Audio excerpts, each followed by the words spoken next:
Hola, bienvenidos a Tus Derechos, programa producido por el Tribunal Constitucional y que se transmite a través de la señal de JNE-TV.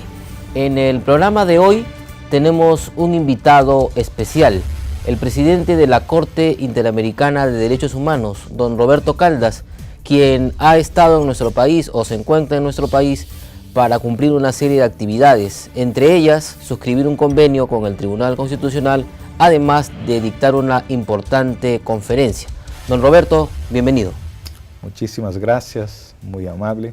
Es un gran honor estar acá por invitación del Tribunal Constitucional. No, precisamente dentro de las actividades, dentro de su visita en nuestro país, ha sido la suscripción de un convenio con el tribunal. ¿A qué ha estado referido este convenio? ¿De qué se trata? ¿Cuáles son los beneficios del mismo? Es un convenio muy benéfico para ambas instituciones porque dice respecto al personal, dice respecto a entrenamiento de asesores jurídicos del tribunal en Costa Rica, en la sede de la Corte Interamericana de Derechos Humanos. Y para la Corte Interamericana es muy importante también aprender con la experiencia nacional de Perú, del Tribunal Constitucional.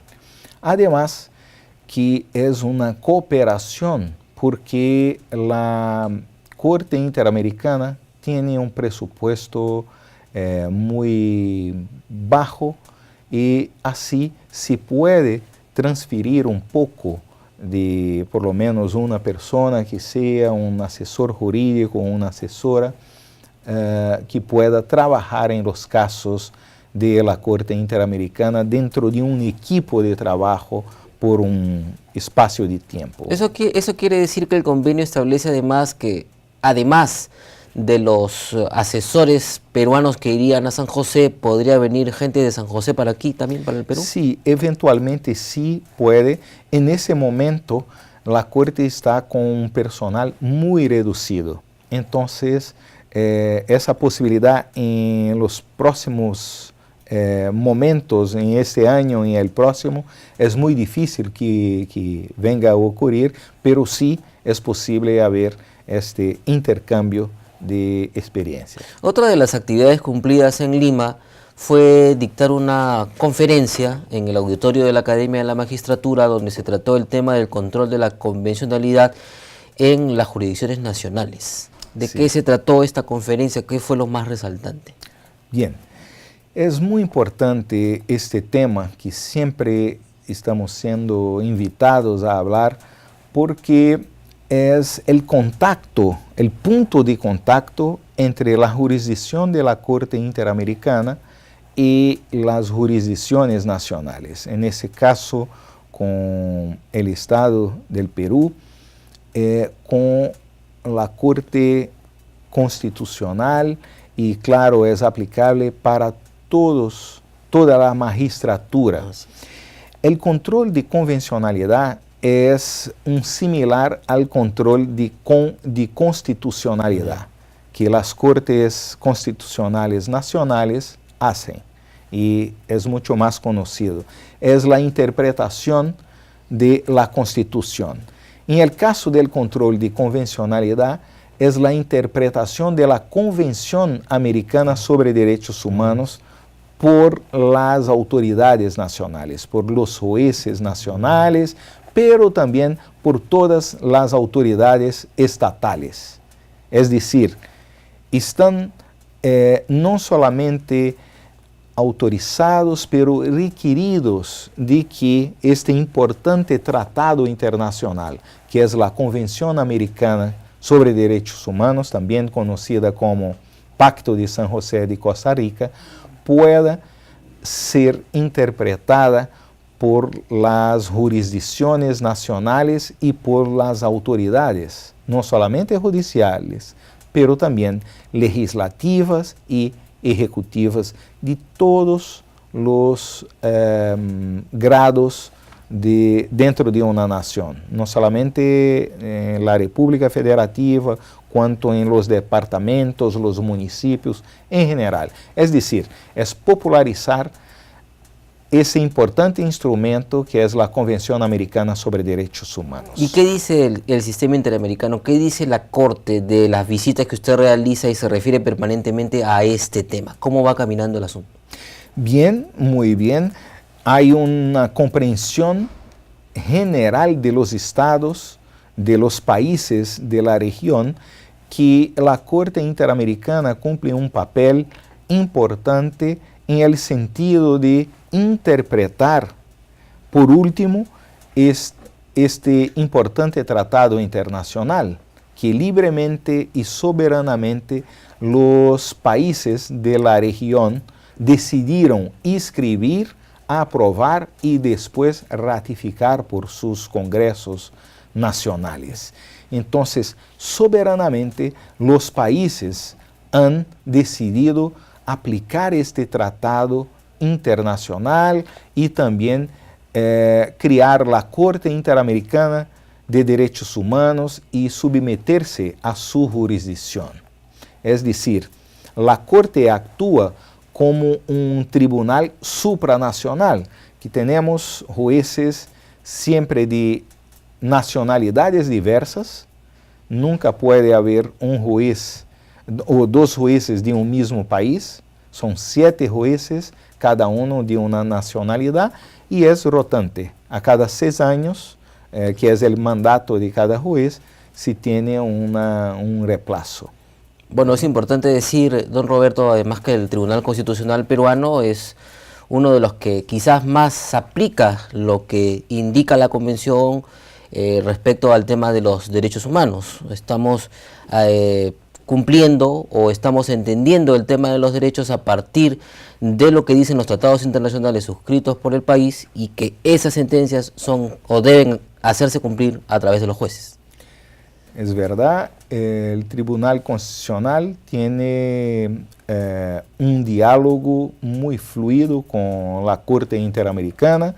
Tenemos tenido oportunidad de nos encontrar en algunos momentos, muchos eventos de tribunales constitucionales, de tribunales supremos y también visitas, invitaciones. Es la tercera vez en 2 años que vengo a hablar en Lima por invitación del Tribunal Supremo. Y también recibimos al inicio del año, en la inauguración del año judicial en San José de Costa Rica, el año judicial de la Corte Interamericana, recibimos al presidente Canales, Manuel Canales, para essa abertura, o que foi um honor para nós. Un tema de palpitante actualidad, no solo aquí en el Perú, sino en la región, es el tema referido a la corrupción que se ha estado presentando en diversos temas de carácter empresarial.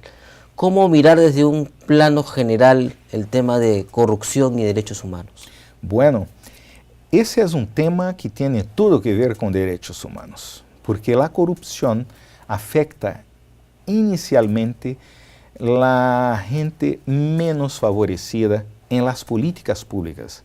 Es dinero que sale de las políticas públicas sociales, especialmente de la educación, de salud, de seguridad, donde hay un monto de dinero elevado y que lamentablemente sale. Afortunadamente, esse é um tema que tenho trabalhado ao largo de minha vida, tanto ética pública como combate à corrupção. Já fui de um Conselho Nacional em meu país de Transparência Pública e Combate à Corrupção, como também fui da Comissão de Ética Pública do Executivo Federal de Brasil.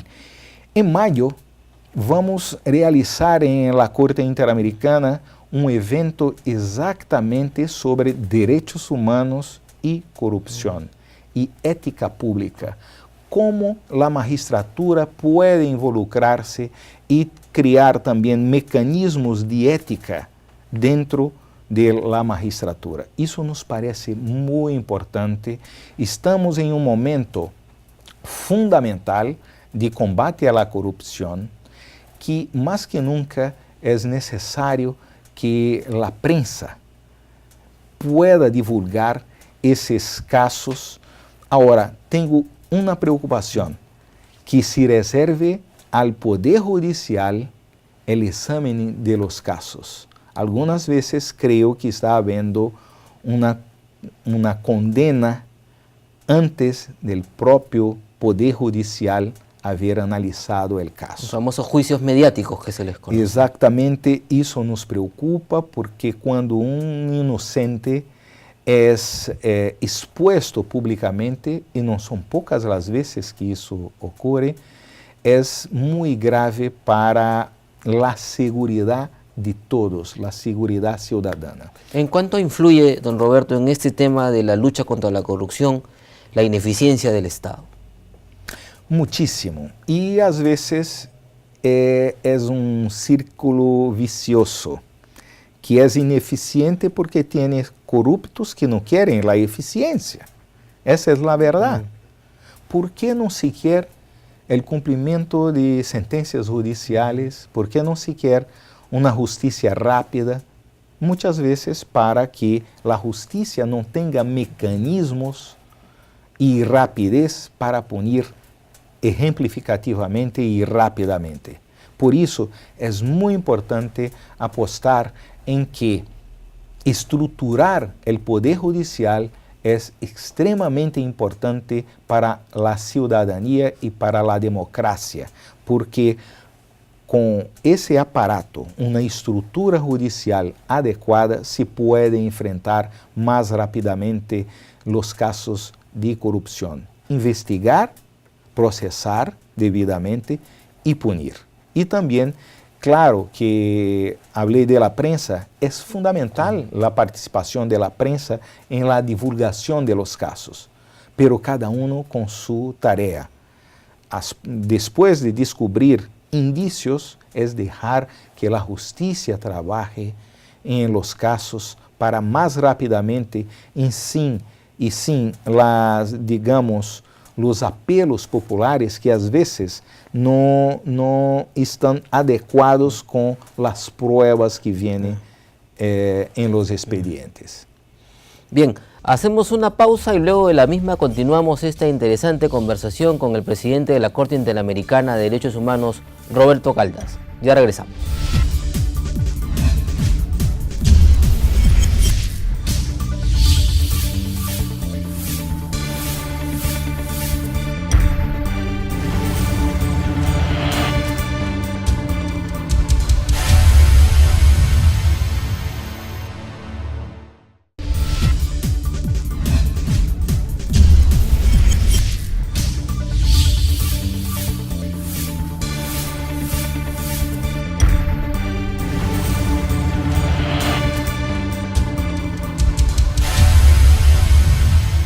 Gracias por estar en sintonía de tus derechos. Continuamos con esta interesante entrevista con el presidente de la Corte Interamericana de Derechos Humanos. Don Roberto, en el tema de los derechos sociales, ¿cómo está el trabajo de la Corte? ¿Cómo está el diálogo multinivel? ¿Cómo se va avanzando en ese tema? Bien, este es el gran desafío de la Corte Interamericana, de cada vez tener más casos, y estamos teniendo. Casos como de derecho del trabajo, derecho a la salud, tiene llegado muchísimo a la Corte Interamericana y siempre garantizamos los derechos y consideramos que son derechos sumamente importantes en una región que tiene una desigualdad de ingresos para la gente muy grande. Entonces, es muy importante se garantizar en los derechos sociales como salud, educación, seguridad, todos esos derechos básicos, incluso alimentación adecuada, agua potable, son temas fundamentales. Dentro de estos derechos sociales, que son conocidos como derechos económicos, sociales, culturales y ambientales, últimamente se agregó los derechos ambientales, aquellos clásicos derechos sociales, porque el derecho ambiental también es un derecho que tiene que ver con todos, con toda la población de un país y del mundo. O que se hace en Brasil, en Estados Unidos o en Perú, afecta toda la globalidad. La intercomunicación de la naturaleza no tiene frontera. Entonces, es muy importante decir que el derecho ambiental hoy es la mayor emergencia y que sí afecta a mucha gente de manera masiva. Bueno, ha coincidido su presencia en Lima con este tema climático y el problema de las lluvias y los huaicos, no solo en Lima, sino también al interior del país, donde se han visto imágenes en televisión realmente impactantes. Impactantes realmente. Cuando llegué a Lima coincidiu exatamente quando estava chegando acá el desastre, ¿no?, de los ríos y llenando y llevando gente y bienes materiales, animales. Entonces, una situación que nos lleva necesariamente a reflexionar sobre la importancia del Estado estar atento, de todos los estados, estarem atentos al derecho ambiental como un derecho de la persona, de cada persona y de las comunidades. Año pasado, el Papa Francisco lançou uma encíclica chamada Laudato Si, que é um nome em latim para significar louvado el Señor, que era uma referência a las orações de San Francisco, um defensor de los animales e de la naturaleza. Esse documento é muito mais de um documento religioso restrito à la Igreja Católica. É um documento que invita a todas as religiões e a los juristas e a população em geral a cuidar del ambiente, porque o calor que se está produzindo e dañando a camada de ozônio tiene afectado muchísimo, tiene aumentado el calor en todo el mundo. Y con eso, el cambio de periodos de lluvias y, bueno, los desastres están aumentando muchísimo y, lamentablemente, victimando muchas personas. Isso tenemos que cuidar. Hace algunas 2 semanas que la Organización Mundial de la Salud publicó un importante estudio que dice que anualmente mueren niños hasta 5 años, solo niños hasta 5 años por año, por los daños ambientales al aire, agua y servicios, ¿no? Por esos 3 elementos, y niños hasta 5 años por año mueren 1.700.000 niños solamente por este daño ambiental. Entonces, tenemos que cuidar porque los daños ambientales pueden matar hasta más que las guerras. Eso es muy grave. Bueno, sin duda, como usted dice, es una problemática bastante complicada. Vamos a la siguiente pregunta. De las sentencias que ustedes dictan, emiten, el seguimiento que ustedes hacen, ¿qué les indica? ¿Es de cumplimiento inmediato? ¿Existen demoras? ¿Hay estados reticentes a ello? ¿Qué dice la estadística?